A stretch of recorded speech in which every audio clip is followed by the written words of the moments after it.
안녕하세요. HLB 홈페이지에서 그룹 카테고리를 보면 크게 세 가지가 있습니다. 두 가지는 우리가 잘 아는 건데 바로 제약바이오와 조선해양플랜트입니다. 그리고 다른 하나가 바로 금융입니다. 홈페이지를 통해 알 수 있듯이 HLB는 큰 틀에서 보면 세 가지 사업을 하고 있습니다. 그중 하나가 바로 금융이라는 것이죠. HLB 주주님들에게조차 생소할 수 있지만 엄연히 하나의 카테고리로 선정해 놓았습니다. HLB 인베스트먼트는 최근 설립된 회사입니다. 2021년 5월에 설립되었죠. 작년에 함께 살펴본 기억이 나실 겁니다. 그렇다면 HLB는 어떤 식으로 투자를 하느냐? PEF 투자를 한다고 합니다. PEF는 사모펀드입니다. 사모펀드가 처음으로 유명해진 것은 1980년대입니다. 그때는 사모펀드보다는 차입 매수 회사라고 불렸습니다. 차입 매수는 Leveraged Buyout이라고 합니다. 줄여서 LBO라고 하죠. 차입 매수 펀드는 가장 일반적인 형태의 사모펀드입니다. 사모펀드나 PEF라고 하면 대부분 차입 매수 펀드를 가리킵니다.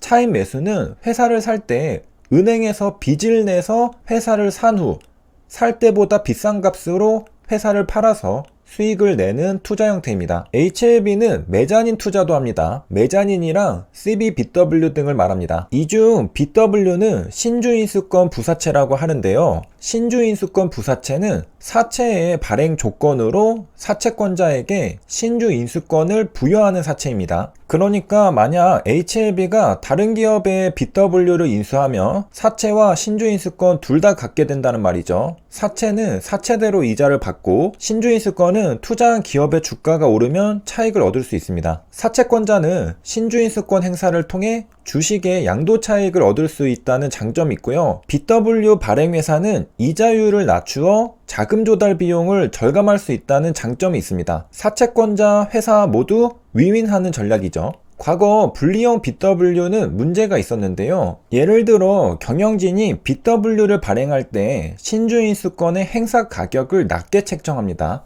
그리고 나서 분리된 신주인수권을 매입합니다. 이런 방법으로 지배력을 확보할 경우 기존 주주의 권익이 침해될 수 있습니다. 이런 문제가 있었다는 거죠. 권익이란 권리와 이익입니다. 분리형 BW는 주주의 권리와 이익이 침해될 여지가 있었죠. 딜루션이 발생하면 의결권이란 주주의 권리도 축소되고 주당 가치란 이익도 감소하죠. 그래서 막혔습니다. 2013년부터 상장회사는 분리형 신주인수권 부사채를 발행하지 못합니다. 그래서 2021년에 HLB도 비분리형 신주인수권 부사채를 발행했었고요. 제 34회차입니다. 최근에 리픽싱이 되었는데요. 미행사 신주인수권의 권명총액은 570억 원이고요. 조정 사유는 시가 하락에 따른 행사가액 조정입니다. 사실 제약바이오 기업의 BW 하면 가장 먼저 머릿속에 떠오르는 건 신라젠입니다. 신라젠은 어쩌다 거래정지까지 오게 된 걸까? 신라젠은 2020년 5월 4일 문흥상 대표 등의 배임 혐의로 거래정지되었습니다. 올해 5월이 되면 거래정지된 지 2년이 되는 건데요. 정말 긴 시간이 지났습니다. 무슨 일이 있었을까? 문흥상 대표 등은 BW로 신라젠을 무자본 인수합병했다는 혐의로 구속 기소되었습니다. 거래소는 신라젠의 주식을 거래정지했고요. 이날 시가총액은 1조 2447억 원이었습니다. 거래정지 당시에도 시가총액은 1조 원을 유지하고 있었죠. 그 결과 17만 개미들이 물려버렸습니다. 정말 많은 개인 투자자들이 거래정지된 상태고요. 적극적인 주주님들은 이 방면 저 방면 활발히 활동하고 있습니다. 주주연합은 FDA로부터 팩사백 치료제가 흑색종 희귀의약품으로 지정됐다고 설명했습니다. 실제로 2020년 10월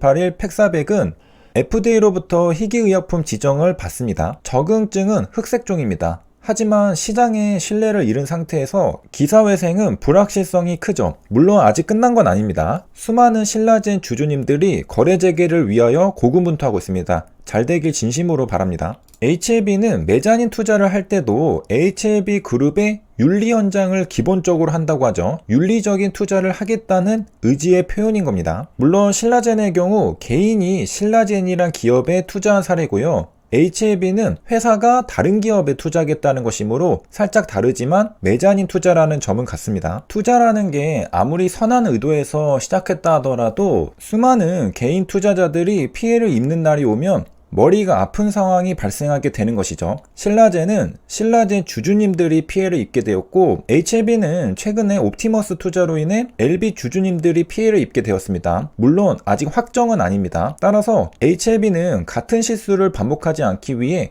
윤리 헌장을 기본으로 철저하게 투자를 진행하고 있다고 합니다. 현재 제약바이오뿐만 아니라 한국 증시 자체가 신뢰를 많이 잃은 상태입니다. 최근에 정말 많은 사건이 있었다는 사실은 다들 잘 아실 겁니다. 잘 나가다 거래 정지된 상장 기업도 있고요.